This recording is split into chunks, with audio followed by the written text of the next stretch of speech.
So our special guest today is Chris Crane, who is the President and CEO of Exelon.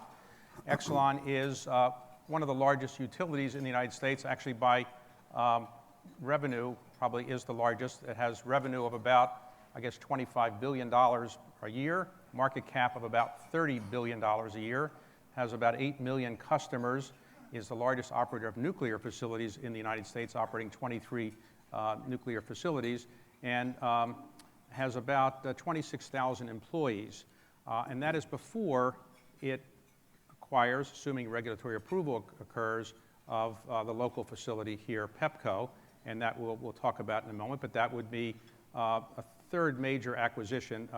For those who haven't obsessed over the history of Exelon, Exelon was known as Commonwealth Edison in Chicago, and then they bought Pepco, which was the Philadelphia-based utility, and then they bought the Baltimore-based utility that was called Constellation, or Baltimore Gas and Electric.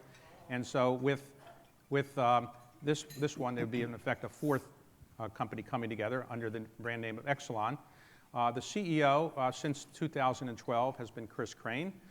He was, previous to that, President and Chief Operating Officer. He joined the company, then known as Commonwealth Edison, in 1998, came in from TVA, where he was a bit of a nuclear engineering expert, rose up in 2004 to become the Chief Nuclear Officer of Exelon, and then later became the person in charge of all power generation there in 2007.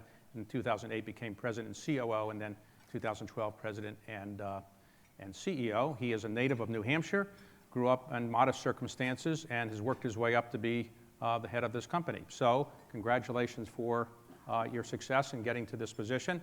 So let me ask you first, who got paid for coming up with the name Exelon? Did somebody come up with that? Or was that just, how did you get that name? You had Commonwealth Edison, that was I can understand that, but where did Exelon come from? It's a funny story. It was a default name in the merger agreement. Somebody was paid at some point to create the name, and it was a broadband company that Pepco owned that had the name. In the merger agreement, the co-CEOs said, if we can't decide in 30 days, it will become this name. And so we've been branded with a name that we can't explain. We went into a restaurant a few months back, and we said we're with Exelon. They said, okay, go over here. And so a bunch of young engineers started to come in the room, and I'm shaking their hands. I'm feeling bad that I don't know them, and I'm not sure why they're coming to our dinner, but then they figured out we were not Exxon, we were Exelon. So it's we got a couple resumes from the kids, and we hired one of them, and worked out well. Have you told Exxon to maybe change their names because to avoid the confusion, or they haven't done that yet? Yeah, I don't think Rex is up for that. No, okay. So, you can, with no disrespect to Senator Cardin or other members of Congress who might be here, former members, Senator Nichols, you can make fun of lawyers and generally get away with it. You can make fun of members of Congress or Congress and get away with it. And you can make fun of utilities. Why is it that people and they're dependent on electricity, but they make fun of utilities? Why is that? There's one thing there's a constant. Everybody's dependent on our reliable service, and from time to time, there's storms or other issues that cause reliability, and that brings on a tale of its own and a dissatisfaction. Our efficiency is always measured on minutes of power being out versus hours or days of power being out. So there's a high expectation for our service, and we're all dependent on it. And so, you'd like to get it for free instead of paying a market price. Right, so now does your power ever go out? On occasion, it's gone out. We had a bad storm come through a couple of years ago, and my daughter took to Twitter, and she pronounced that we had no power and her father's over the utility company, and I had to get her to take that one down right away. But have you ever thought of getting a generator for these situations, or you don't want to do that? You know what? We're glad to be the last one on. Okay. And so no generator. If all the neighbors' lights are off, mine need to be off too. Okay, all right, okay. So Exelon is doing quite well. You managed to merge these various companies in, Constellation, Pepco, and Commonwealth Edison. So why would you want to buy Pepco? Were you just sitting around saying, I need to get a little bigger, or what was the attraction of Pepco? It's not about the size, it's about creating value. We create value for the customers, all of our stakeholders, and we can also create value at the same time for our shareholders. What you look at in growing is being able to create synergies in savings, synergies in improved performance and operations. There's a great benefit to the consumer in that, and as I said, the shareholder gets to also benefit. All right, so let's suppose some investment bankers maybe came to you with the idea, or your internal people, or you came up with the idea, we should buy Pepco. Who called the CEO of Pepco and said, guess what, I'd like to buy you? I called Joe. Okay. I prefer to do the negotiating myself. Right. So he didn't slam down the phone and say, I want to be where I am, or how was that received? We've gotten to know each other over the years. He's very easy to communicate with, so we said, let's go have dinner, and we sat down, and I gave him the pitch, and he said, we don't need to do this. We have a pretty good plan on our own, but I can see the benefits to the customers. And in the beginning of our conversation was more about enhancing reliability. As you get the scale of an operations like we're building, in sharing in resources, sharing with purchasing power, sharing with engineering standards, we could improve the reliability. Any good utility executive's number one concern has to be reliability. If you don't have reliability and customer satisfaction, you're not going to get rate recovery for your investment. You're not going to be received well in any regulatory standing. All right, did anybody tell you that sometimes the power goes out here too, that Pepco has some issues? Did you know about that? I did, yes, I did. Okay. And also knew there was a very good plan, a recovery plan, a unique one that had been developed here in Washington and D.C. to improve that. Right. So you announced this in April of this year, is that right? April of Yes. this year? Okay. Why does it take like a year and a half or over a year to get these approved? Who do you have to get the approval from? So the unique thing about utilities is they're actually regulated monopolies. And the test of all of the regulators that oversee the jurisdictions that we have our franchise agreements in, that we operate in, is to ensure that any transaction that we do is to the benefit of the consumer. And it has to be a very open process. Everybody has got to have their say, and you go through a regulatory process that's balanced, but the accountability is on the regulator to ensure that this is going to improve and be the benefit of the consumer. That takes a while. People have to have their voice. And so in this case, we see all the regulatory proceedings happening or moving on what would be a suspected or expected timeline. To close roughly when? Will you think you get approvals, assuming you get them? Our approval team is here. My target was Christmas, but they said that that's not going to happen. So they have from the beginning said the second and third quarter of 2015. They said no later than Christmas of next year, though. Well, that's what they're starting to say now, and I've got to back them up. So, okay, so when you buy a utility, will you keep the name Pepco? Will it be called Pepco still, or something else? It will. As we put more utility companies into the Exelon utility family, we maintain the local brand and the local presence. All right, so whenever you are a local company and you are bought by somebody that's not from that area, one of the concerns occurs in the nonprofit area, because people say, well, we're getting a lot of charitable contributions and philanthropic benefit from the company because they want to be well known in their community for doing good things. What is the likelihood that you will still remember this area when you are running things from Chicago?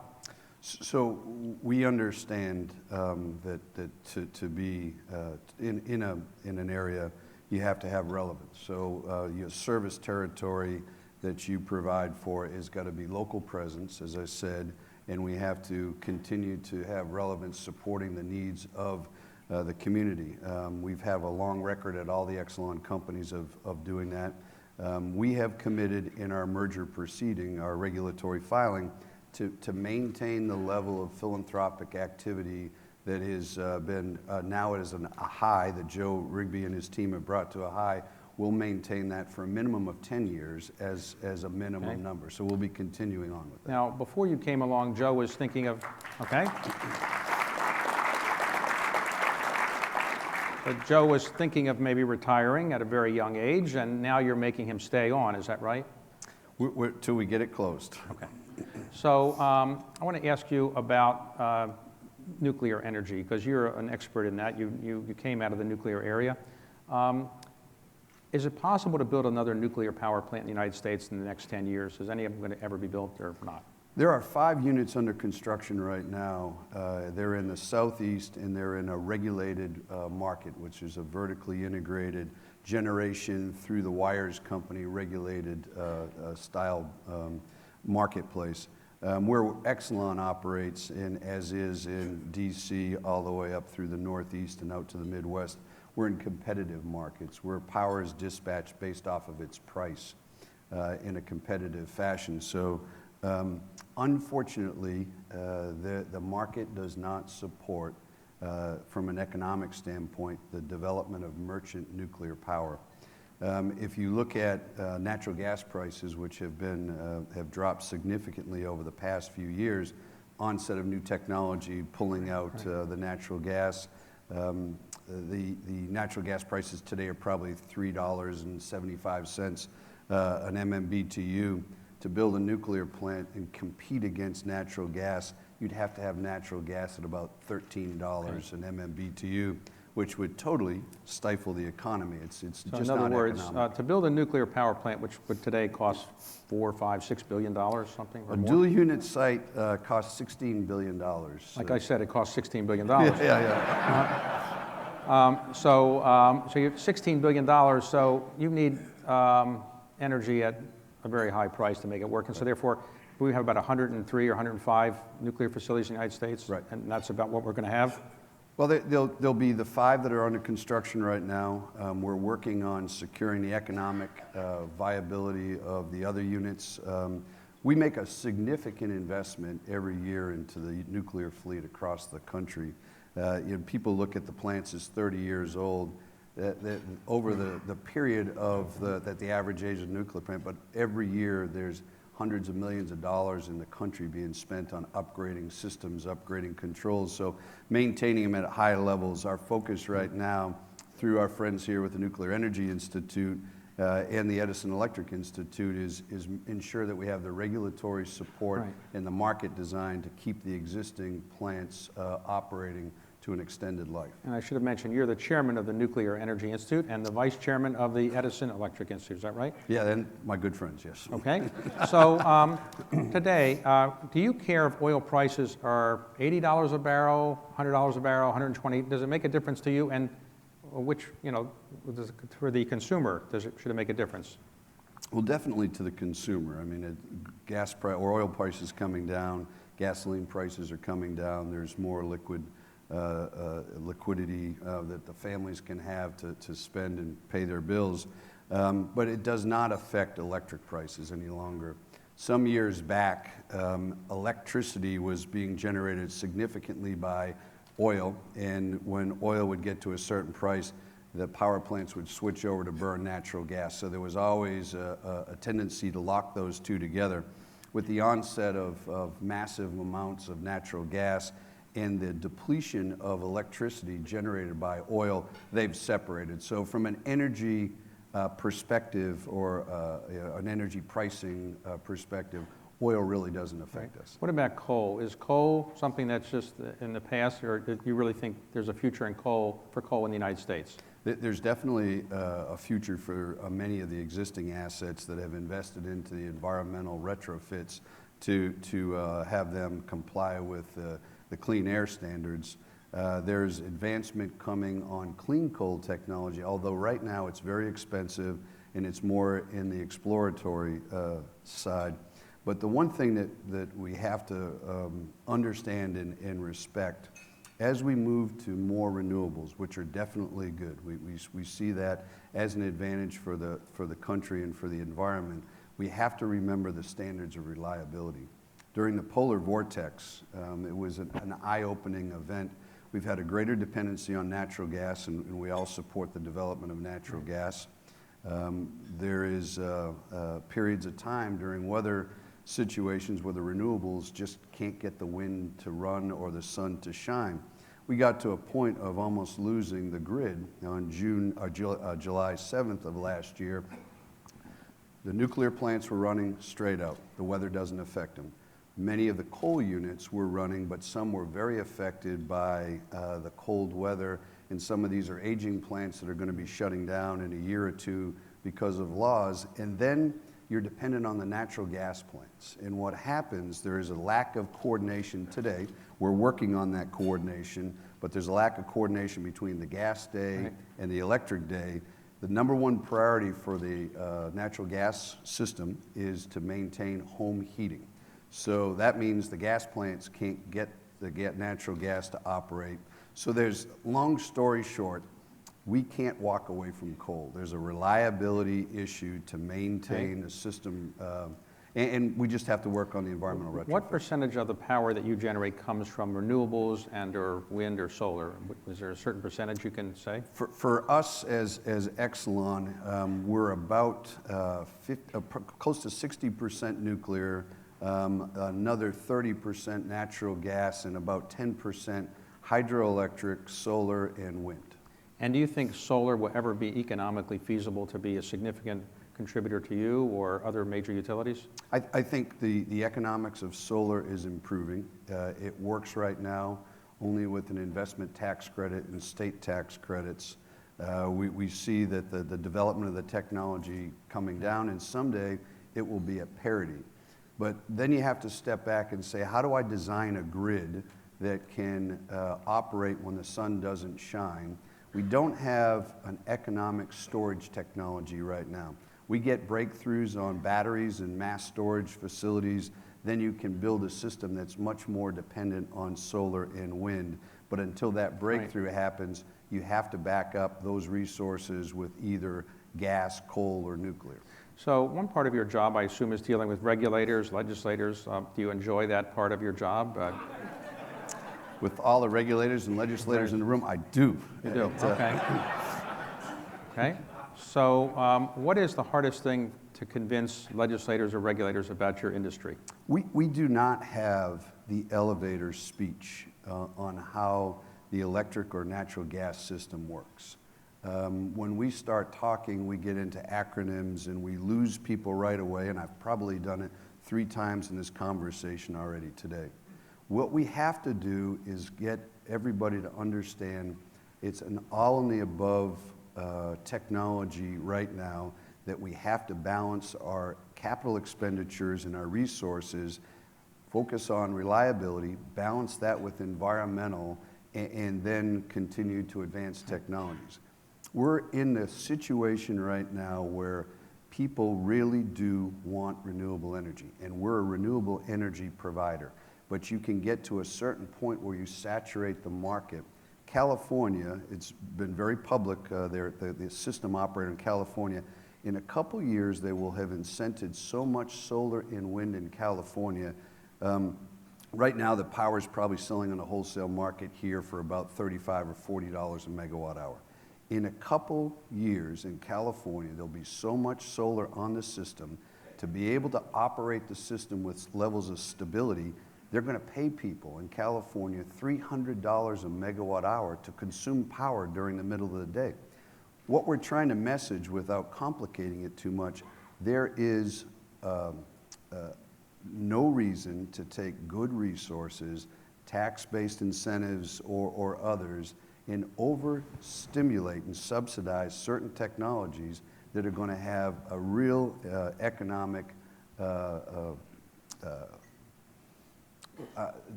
it's going to put a drag on the economy. You know, I was going to say devastation, but Germany is a perfect example. We're looking at what's happened in Germany with the renewables pull well. Everybody wants the renewables. The nuclear plants are shut down. Their carbon footprint is increased because they've had to create a higher dependency on coal and natural gas. And the economics of power now in Germany are preventing them from their competitive position that they maintained, holding that competitive position they maintained in the EU. Now, some people say that the electricity grid in the United States is antiquated, is put together over many years.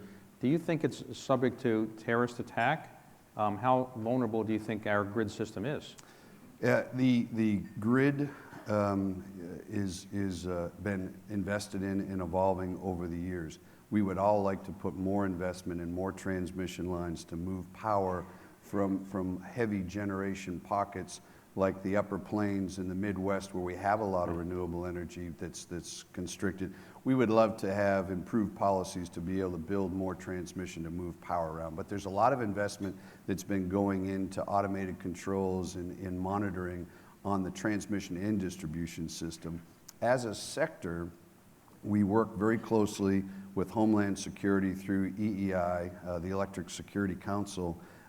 It's with Homeland Security, the Cyber Task Force, the FBI, the DOE, and we continue to find and evaluate and make modifications to prevent cyber attacks. We're very in tune with what the national labs are doing. We work together, all the utilities come together, public and private, in this communications of here's a vulnerability, here's the patch, here's what you have to do. We could never stand up and profess we've got this thing fixed. The only way, forever, the only way to do that is take all the intelligence and controls off the system.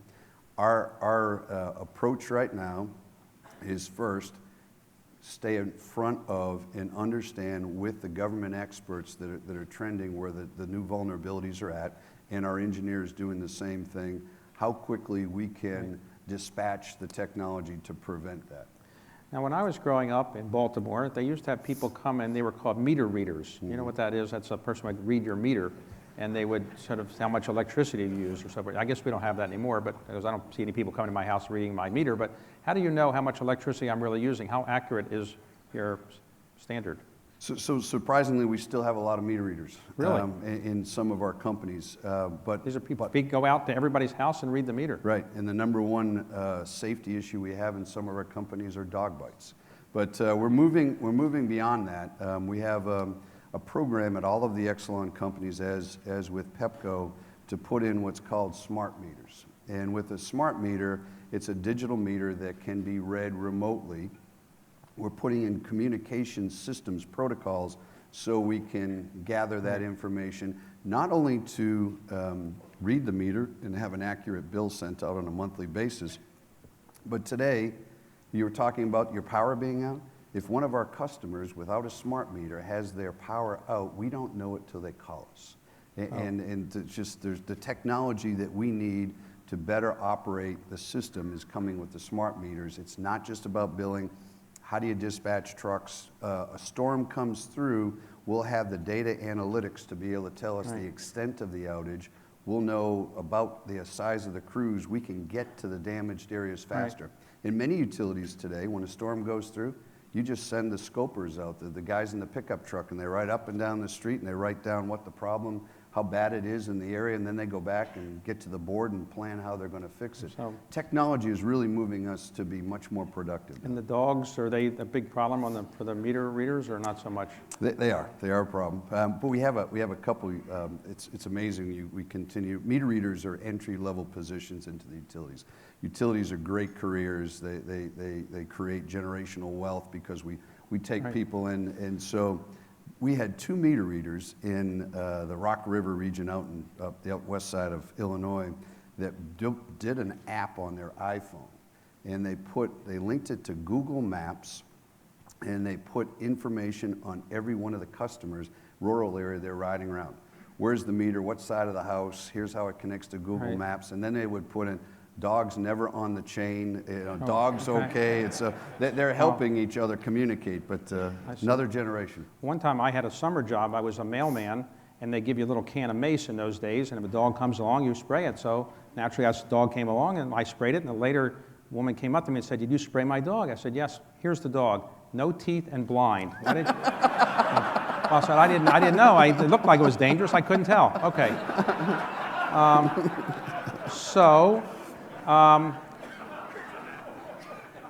Global warming. Do you believe in global warming or not? So I'm not a Scientologist. Everything we read and everything we're told, it is an imminent threat. We think that action needs to be taken, but it needs to be a comprehensive plan that recognizes, at least for our sector, that it has to be balanced with what we can economically do to reduce our carbon footprint, along with delivering reliability for the system. Okay, so if you could move to any country in the world and you want to have the best electricity in terms of reliability and cost effectiveness, what country do you think is the best? United States. Other than the United States? I would have to be Canada, I would think, and I'm looking Canada? at Tom. Okay. Just if you look at, we have in North America the natural resources to be able to deliver power at a lower price. Australia is probably close to that. Once you get to the European nations, it is much harder. It's mostly imported resources. And then the cost in other areas are subsidized. So if you go into China, you don't really know what the cost of power is. Suppose I wanted to move to someplace in the United States and I wanted the most reliable power at the lowest cost, but didn't want to live in an Exelon area. What state should I move to? What power providers do you most admire? And well, for reliability, one of the companies that we benchmark off quite a bit is NextEra, Florida Power and Light. They have, in a service area in Florida that's been afflicted by many hurricanes, they've mastered lightning protection. I think they're probably, every year we benchmark all the utilities in performance around customer satisfaction, reliability, and that's one company that's usually at the top, if not at the top. so when you look at what you're going to do in Washington, assuming the approvals have come through, are there any specific things that you have in mind to make Pepco even better? Well, there's a very good plan that Joe and his team have pulled together over the last couple of years, the support with the mayor and the council on how to move forward and make that investment. The system in DC has been vulnerable. It's an overhead system, and it's got some years on it, like many of our cities. It's very expensive to underground cable. Undergrounding cable can give you higher reliability, and especially in some of these congested areas. It's a unique program on how it's being funded here. Continuing that program is going to be critical to the success of the commitments that we're making in our merger agreement. We're putting money behind our commitment to say we'll improve reliability. And I believe the number that we're committing to by 2020 is 48% reliability improvement, if I've got the experts right here. But if we don't make that, we should get dinged in our earnings. We're confident enough that the plan that's been laid out and putting together our resources from all of our engineering units and project management units, that we can deliver on those results. Now, you grew up in New Hampshire, and not, as I mentioned earlier, from a wealthy family. Your father died when you were in the 3rd grade, and your mother then raised 4 children. She did. And she's now 89 years old, living alone in New Hampshire, and chopping ice whenever it gets on the sidewalk. That's her hobby in the winter. Okay. Okay. So how did you, manage to get from, a very modest background, no money from your family, and a single mother raising 4 children, to be the CEO of this company? I mean, what do you think the attributes were that enabled you to do this? Was it hard work, intelligence, luck? What would you say? Probably not intelligence, but more hard work and overcompensating for maybe the intelligence gap. But to be honest, I've been blessed to work for some good folks that allowed me to have opportunities to stretch myself and try different things. And a term that's being coined now more than it was then, being able to fail forward a little bit and test myself. And that's one of the things that we're trying to bring into Exelon and all of its organizations, its companies, is how do you sponsor people, our diversity initiatives, being able to hire and promote and look more like the communities that we work in, having development programs, having people understand part of their job is production. A big part of their job is developing the people under them. So that's what I was able to get when I came up. Okay, so what do you do when you're relaxing? You don't just go around and look at people's meters and so forth. So you must, do you have any outside interests or? I relax on the golf course, which is not very relaxing if you see my game. I've got to find some way to relax better. I enjoy skiing with my son in the winter. We spend a lot of time on the slopes and just doing mostly family stuff, and then frustrating myself on the golf course from time to time. So have you taken up, I've taken up miniature golf. It's much easier, less frustrating. You should try that. But no, it's easier, not as frustrating and time consuming either. So today, what would you like to see? You have a long way ahead of you to be doing this because you're relatively young for a CEO in this position, but what would you like to see your legacy be at Exelon to make it the best respected, most respected utility in the United States, or what are your goals? Yeah, that's definitely it, is balancing the performance of the company. First of all, to create a company that's respected and it's relevant in the communities that we serve. We have got to be part of improving all of our communities. We're in urban areas, some that need a lot of help from the corporations around them. So getting the company to perform and be respected and have relevance, to be able to provide a product at the right price with the right level of reliability, have a place that the next generation wants to come work, and have the opportunities that those of us that will be retiring have had throughout our career. Okay, so has it ever occurred to you that you have now Philadelphia, you got Baltimore, you might have Washington, that maybe your corporate headquarters could move to Washington, D.C., it'd be the nation's capital, you have all these things on the East Coast. Any plans to move your corporate headquarters here? We have not talked about moving the corporate headquarters. We run a virtual headquarter right now. I'm on the East Coast more than I'm in Chicago. I think I got to Chicago 5 days over the summer. It's not about as much about the corporate headquarters as about what are we doing and developing in the communities.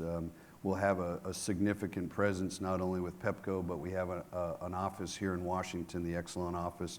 We're building a trade floor and a state-of-the-art facility for our energy trading business in Baltimore under the Constellation brand. We'll continue to invest. Over the next 5 years, Exelon alone in the utility side of the business will be investing $15 billion into the communities we serve. Significant investment. Pepco will continue on with the commitments of the capital improvement plans. The Pepco plan alone on investment in this area can have up to, the study shows, 11,000 to 14,000 jobs being created, and the investment that spins off of that we think is significant. Did I dodge that question well enough? Well, I'll see if we can dodge this one. Let's suppose I'm a customer of yours, but I've lost the bill I get for the month, and I pay it late. Is there a penalty for paying it late? And do you really go after people who don't pay their bills for how many months before you really shut off the electricity? So what's the grace period? Each jurisdiction has a little bit different rule based off of how the state or the local city or jurisdiction wants it to be run. There's a defined process in Philadelphia on 30, 60, 90 days, and then we don't disconnect during very hot periods or very cold periods, but there is a disconnection that will eventually happen. If we were to allow customers not to pay, we have to get a recovery on our investment. That spreads the cost of that individual over the rest of the customers. And so there's a parity issue that we have to deal with. We're measured and held accountable on collections. So each one of our jurisdictions looks to make sure that we have the right percentage of collections, and we continue to work on it. But the balance is all of our jurisdictions have low-income programs, or if somebody's fallen on hard times and hardship, they can call our customer service center, they can have a conversation, and they're directed to a group that will help them manage through that period. All right. If your power goes out, what is the best way to convince somebody on the other line who's working for utility that you need your power fixed right away? Is it to yell and scream, to say, I know, I'm going to call the senator, I'm going to call the mayor? What's the best way to get their attention? We understand everybody wants their power back on right away. What we have to do is do it in the most methodical way possible. So we have to dispatch our crews that look at what damage can they fix at first that bring the majority of the customers back on faster. So we wish we could prioritize one person over the other. We have to prioritize the masses while we have identified sensitive spots, hospitals, nursing homes, places like that, that you've got to get your resources to quickly. So yelling won't help. If you ever want to have an interesting time, come to one of our call centers during a storm and see what the poor call center representatives have to go through. It can be quite abusive. If you go to one of the call centers, can you get your service repaired more quickly or not really? No? Not that easy? No. Oh, okay. Yeah. So, well, listen, you told me your mother is a fan of C-SPAN and she might be watching you, so do you have any message to your mother? Hi, Mom. Okay. Thank you very much for what you're doing, and thank you for a very good experience. Appreciate it.